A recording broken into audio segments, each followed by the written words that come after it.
তো আমাদের আজকের প্ল্যান আছে যে আজকে আমরা সারা রাত রাইড করব, মানে এখন ঘুরতে বাজে 1:10।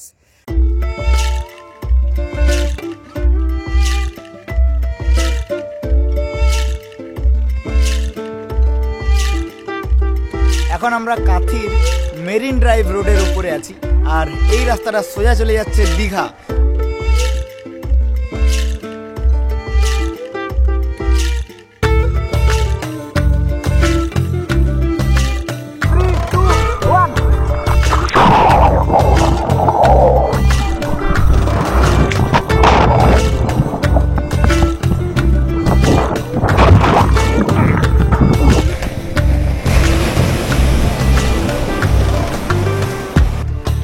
চলো এখন তোমাদেরকে সেই জিনিসটা দেখাবো যেটা দীঘার সব থেকে ফেমাস জিনিস।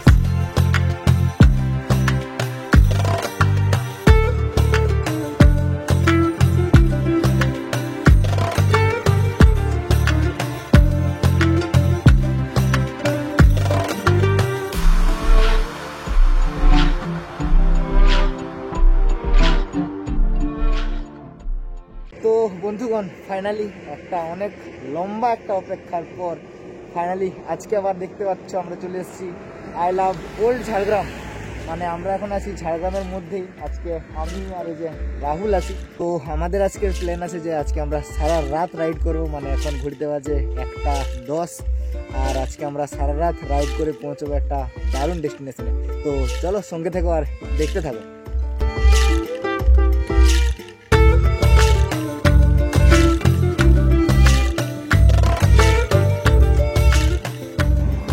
তো এখানে দেখতে পাচ্ছ আমাদের ছোট্ট একটা প্রবলেম হয়ে গেছে। মানে এখানে এই আমাদের বাইকের লিভার প্রোটেক্টরটা একটু লুজ হয়ে গেছিলো। ওই সামনে একটা টার্নিং করতে গিয়ে সেই রাস্তার মাঝে যে ডিভাইডারগুলো থাকে ওটাতে জাস্ট একটু হালকা টাচ হয়ে গেছিলো। তো টাইট হয়ে গেছে এখন। ফার্স্ট প্রবলেম, ছোটোখাটো এরকম প্রবলেম হয়তো আরও হতে পারে। তো চলো সব কিছুকে প্রবলেম হাসি খুশি সাথে নিয়ে এগিয়ে যাই সামনের দিকে। চলো এগোনো যাক। তো বন্ধুগণ, এখন আমরা সোজা ঝাড়গ্রাম থেকে SH5 মানে স্টেট হাইওয়ে 5 ধরে চলে এলাম লোধাশুলিতে। এখানে ওই SH5 মিট করছে NH49-এর ওপরে, যেটা এদিকে সোজা চলে যাচ্ছে সামনের দিকে খড়গপুর, আর পেছন দিকে চলে যাচ্ছে বহড়াগোড়া হয়ে উড়িষ্যাতে এন্টার করে যাচ্ছে। তো আমরা এখন এই লোধাশুলিতে আছি। এরপরে লোধাশুলি থেকে NH49 ধরে আমরা এখন সোজা যাবো খড়গপুর। তারপরে খড়গপুর থেকে একটু পেরিয়ে ওখানে আমরা নেব NH16, যেটা সোজা চলে যাবে বেলদা পর্যন্ত। তো ওই যে আমরা এখন পৌঁছালাম বালিভাষা টোল প্লাজা। এটা ওই লোধাশুলি থেকে কিছুটা মানে প্রায় 5-6 কিলোমিটার আসার পরে এই টোল প্লাজাটা পড়বে। তো বন্ধুগণ, এখন আমরা পৌঁছালাম এই যে খড়গপুরের চৌরঙ্গি, আর এখান থেকে আমাদেরকে সোজা আবার কিছুটা গিয়ে উঠতে হবে NH16-এ। 2000 years later. তো এখন আমরা আছি বেলদা থেকে প্রায় 10-15 কিলোমিটার আগে, মানে এই এগরার দিকে। আর এই যে দেখতে পাচ্ছ এখানে একটা ATM আছে, এক্সিস ব্যাংকের ATM। ওই যে রাহুল একটু টাকা তোলাতুলি করছে। আর এদিকে রাস্তার কন্ডিশন একটু বেশি খারাপ, মানে নতুন নতুন রাস্তা হচ্ছে, সে কারণে পুরোটাই অনেক খারাপ অবস্থা হয়ে গেছে। তো চলো দেখা যাক এরকম রাস্তায় আরও আমাদেরকে কত দূর যেতে হয়। আর অবস্থা খারাপ হয়ে যাচ্ছে ঠান্ডাতে। তো ফাইনালি বন্ধুগণ, দেখতে পাচ্ছ আমরা পৌঁছে গেছি কাঁথি, আর এখান থেকে আমরা দীঘা যাওয়ার জন্য মারিন ড্রাইভ রোডটা ধরবো। তো চলো আগে এখানে একটু হালকা একটু চাটা খেয়ে একটু গরম হয়ে যায়, তারপরে এগোবো সামনের দিকে। আর এখন ঘড়িতে বাজে 4:45, মানে সূর্যোদয় ঠিক হবে, আর আমরা ওই মেরিন ড্রাইভ রোডের উপর দিয়ে যাবো। সো ফাইনালি বন্ধুগণ, গুড মর্নিং ফ্রম কাঁথি। এখন আমরা কাঁথির মেরিন ড্রাইভ রোডের উপরে আছি, আর এই রাস্তাটা সোজা চলে যাচ্ছে দীঘা।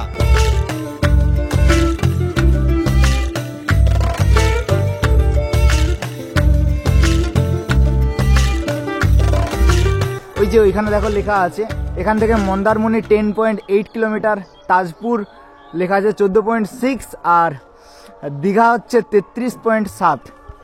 তো এই রাস্তাটা দিয়ে এখন আমরা সোজা যাব দীঘার দিকে। আর এই যে এখানে রয়েছে রাহুল, আর এখানে আমাদের বাইক। দীঘা অনেকবারই এসেছি, কিন্তু মেরিন ড্রাইভ রোডে ফার্স্ট টাইম বাইক চালিয়ে নিয়ে যাবো। তো চলো দেখা যাক কেমন এক্সপিরিয়েন্স হয়।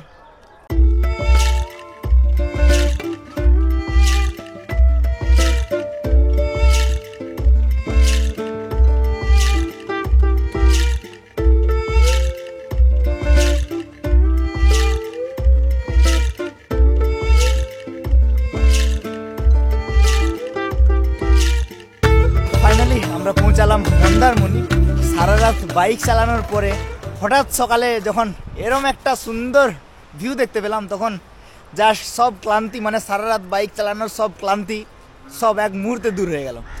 আর দারুণ লাগছে, সামনে জলের সাউন্ড। তো আমরা ওই নিচের দিকে একটু যাব, জায়গাটার অ্যাম্বিয়েন্সটা আমরা একটু ফিল করি, আর তোমরা একটু ফিল করো, তারপরে আমরা যাব দীঘার দিকে। চলো।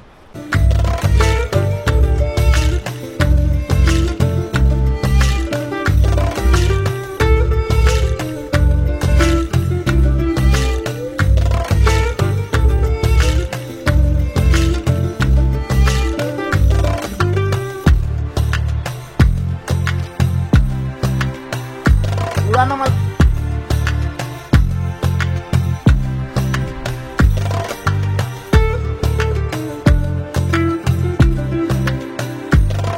ওই সাইডটাতে দেখো সূর্য মামা একটু দেখা দিচ্ছে, বাহ দারুণ লাগছে। কিন্তু যদি আর একটু ওয়েদারটা বেশি ক্লিয়ার থাকতো তাহলে আরো বেশি ভালো লাগতো। দেখা যাক আজকের ওয়েদার তারপর কেমন থাকে সামনে। মন্দারমণি থেকে বেরিয়ে আমরা এই মেরিন ড্রাইভ ধরে ড্রাইভ করতে করতে চলে এসেছি এখন তাজপুর বিচে।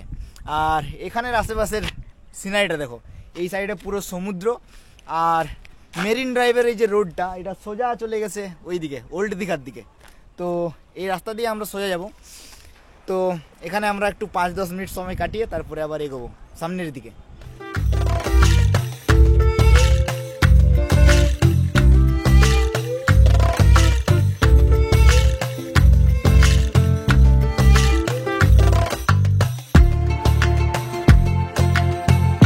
আমরা পৌঁছালাম, এই যে ডান সাইডে দেখতে পাচ্ছ এটা হচ্ছে শঙ্করপুর সৈকত। আর ওই যে ওখানে কিছু মনুমেন্ট বানানো রয়েছে, ওই যে দেখতে পাচ্ছ এই সাইডে কিছু মনুমেন্ট বানানো রয়েছে শঙ্করপুর বিচে। তো এই সাইডে আমরা যাচ্ছি না, আমরা এখন চলে যাব দীঘা। আর এই যেখানে পার্কিং, আর এই সামনের দিকে রাস্তাটা সোজা চলে গেছে দীঘা। তো এখান থেকে যে দীঘা মোহনা 8.5 কিলোমিটার, ওড়িশা সীমানা 13, আর দিয়ে কাঁথি 36। তো চল সোজা সোজা। তো আমরা এখন যাব দীঘা মোহনা, তারপরে দীঘা মোহনা হয়ে দীঘা। আর এদিকে রাস্তাটা দেখো। A few inches later. তো দেখতে পাচ্ছ যে এখানে লক্ষ্মীর ভান্ডার দেওয়া হচ্ছে, লক্ষ্মীর ভান্ডার সব জায়গায়। লক্ষ্মী হাঁড়িতে ফুটো হয়ে গেছে, এইটা ব্যবহারে কি করা যায়, মানে সেটা হচ্ছে ব্যাপার। এখানে দেখো লক্ষ্মীর ভান্ডারে লক্ষ্মীর হাঁড়িটা ফুটো হয়ে গেছে এখানে, এটা কিন্তু খুব ভাবার বিষয়। মানে এখানে একটু ময়ে ময়ে হয়ে গেছে লক্ষ্মীর ভান্ডারের সাথে। তো আমরা এলাম ওই সাইড থেকে, আর এখন এই যে এই সাইডে রয়েছে দীঘা মোহনা, এই যে এখানে দেখতে পাচ্ছ। তো এখন আমরা এই রাস্তাটা দিয়ে যাচ্ছি দীঘা মোহনার দিকে।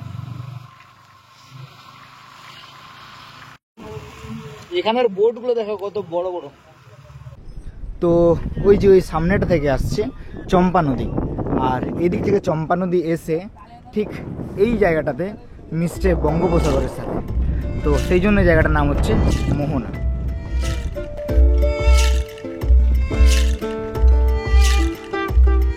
তোমরা যদি খুব সকাল সকাল এখানে আসতে পারো তাহলে এখানে খুব সুন্দর একটা সানরাইজ দেখতে পাবে। তো ফাইনালি আমরা মোহনা থেকে এখন ঘুরে ফিরে চলে এসেছি ওল্ড দীঘাতে। আর এই যে পেছনে দেখতে পাচ্ছ এটা হচ্ছে ওল্ড দীঘার গেট, ওইখানে একটা বিশ্ব বাংলার লোগো দেওয়া আছে। আর এখন আমরা পৌঁছালাম ওল্ড দীঘাতে। তো তোমরা আগে আশেপাশের ভিউটা দেখো শুধু এখানের, তারপরে কথা হচ্ছে তোমাদের সাথে।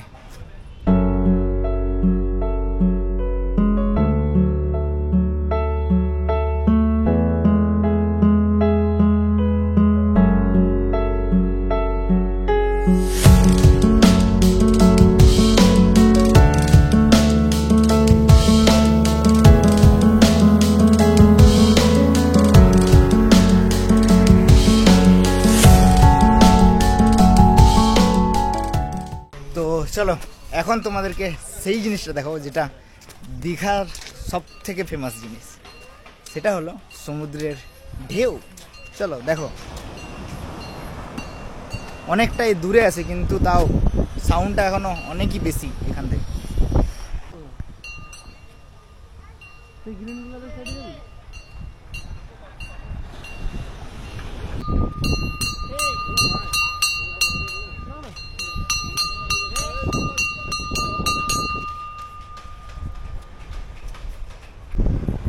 এখন সমুদ্রের জল অনেকটাই নিচে আছে, তো সে কারণে এখন আমরা একটু নিচের দিকে যাচ্ছি তোমাদেরকে জল দেখানোর জন্য। চলো।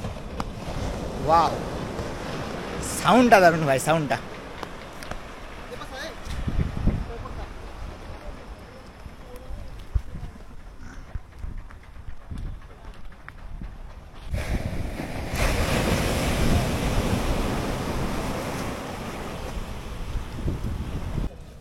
তো বন্ধুগণ, আমরা এখানে প্রায় অনেকটা সময় কাটালাম, তো এরপরে আমরা বেরোবো নিউ দীঘার দিকে।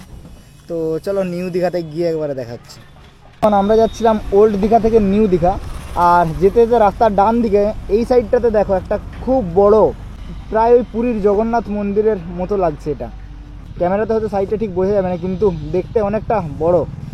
এখানে কিছু একটা মন্দির হচ্ছে, তো এখনও কাজ চলছে, তো কমপ্লিট হোক নিশ্চয়ই তোমাদেরকে এর ব্যাপারে ইনফরমেশন দেবো, আর আমরাও জানবো। যদি কেউ জেনে থাকো যে এটা কিসের মন্দির হচ্ছে, তো কমেন্ট করে জানাও। তো বন্ধুগণ, এখন ঘড়িতে বাজে প্রায় 3টা, মানে 3টা প্রায় বাজতে যায়। তো আমরা অনেক আগে এই নিউ দীঘা বিচে পৌঁছে গেছিলাম। তারপর আমরা এখানে খাওয়া দাওয়া করে একটু হালকা ফুলকা রেস্ট নিয়ে নিয়েছিলাম, আর এখন আমরা ডিসাইড করলাম যে এখন আমরা নামবো সমুদ্রে একটু স্নানের জন্য।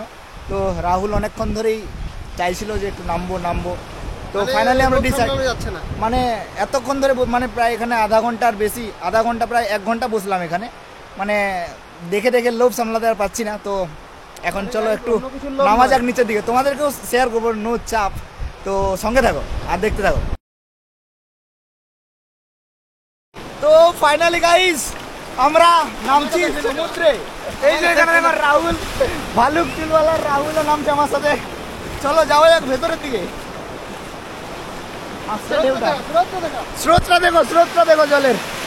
ও এই যে সামনে একটা ঢেউ আসছে।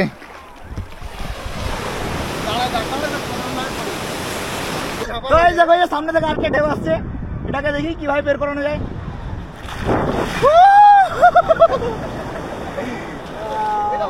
আরেকটা আসছে গাইস, বড়। ও আস্তে আস্তে সব ছোট হয়ে গেল এখানে।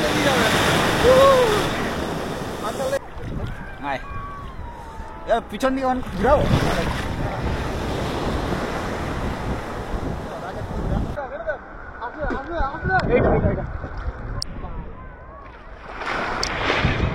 আমার কাছেই গেল বে।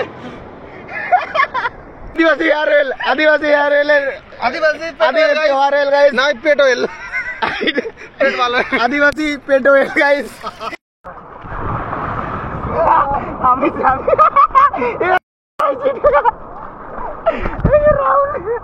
রাহুল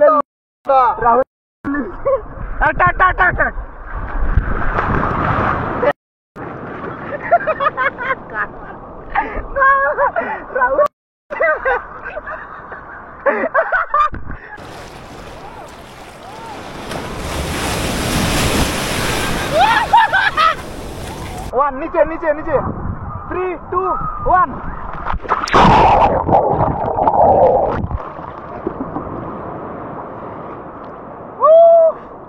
একটা উপরে রাহুল, উপরে, 3, 2, 1।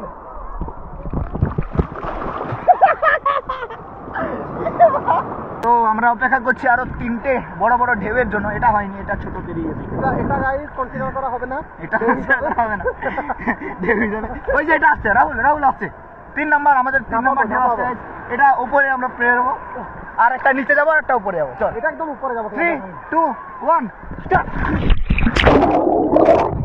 এটা না, এটা হয়নি, এটা গাইস ফলস হয়ে গেছে। ওইটা আসছে, এটা 3 নাম্বার ঢেউ আসছে, ফাইনাল 3 নাম্বার ঢেউ আসছে আমাদের। চলো রাহুল, আর ইউ রেডি? 3, 2, 1। এই যে 3, 2, 1।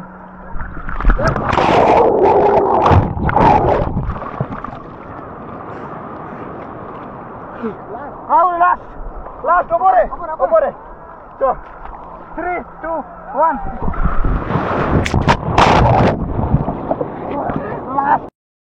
লাস্টের মতোই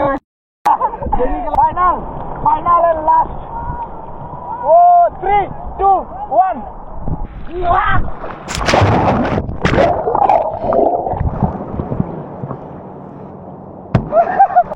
গাইস এখন আমি আন্ডার ওয়াটারে যেতে চলেছি, দেখাচ্ছি তোমাদের জন্য নিচে কি আছে।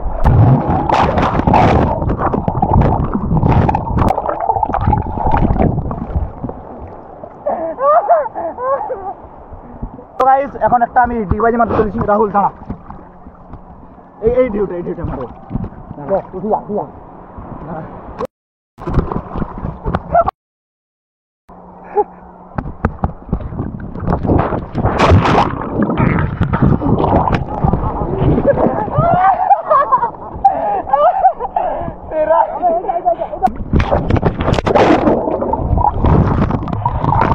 তো গাইস চলো আজকের মতো এখানেই শেষ, আবার দেখা হবে অন্য কোনো দিন অন্য কোনো মাসে। তো এই যে রাহুল সামনে। তো গাইস যা হলো কিন্তু এখন আমাদের কত বাকি আছে? প্রায় 200 কিলোমিটার বাইক চালিয়ে আবার বাড়ি যেতে হবে আমাদের। তো বন্ধুগণ দেখতে পাচ্ছ আমরা আবার একদম রেডি হয়ে গেছি। তো এরপরে এখানে আমরা কিছু 2-4টা একটু ফটোশ্যুট করব, তারপরে আবার বেরিয়ে যাবো আমাদের বাড়ির দিকে।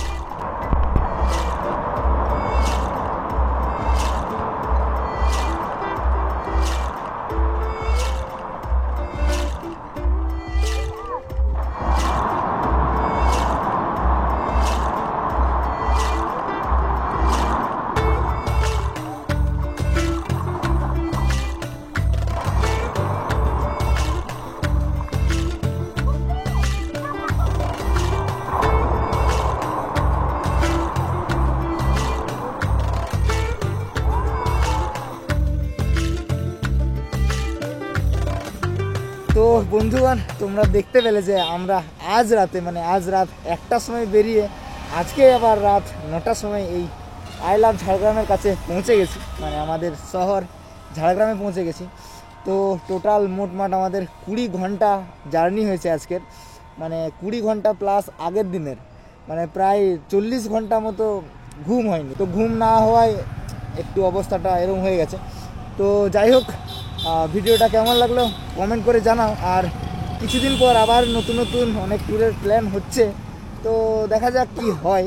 কিন্তু প্ল্যান তো হতেই থাকে, প্ল্যান হয়, প্ল্যান ক্যান্সেল হয়, খাতার প্ল্যান তো খাতায় থেকেই যায়। তো দেখা যাক, আবার কোনো এক রাতে প্ল্যান করে রাতেই এক্সিকিউট করার চেষ্টা করব। তো সঙ্গে থাকো আর দেখতে থাকো। টাটা, দেখা হচ্ছে অন্য কোনো ভিডিওতে।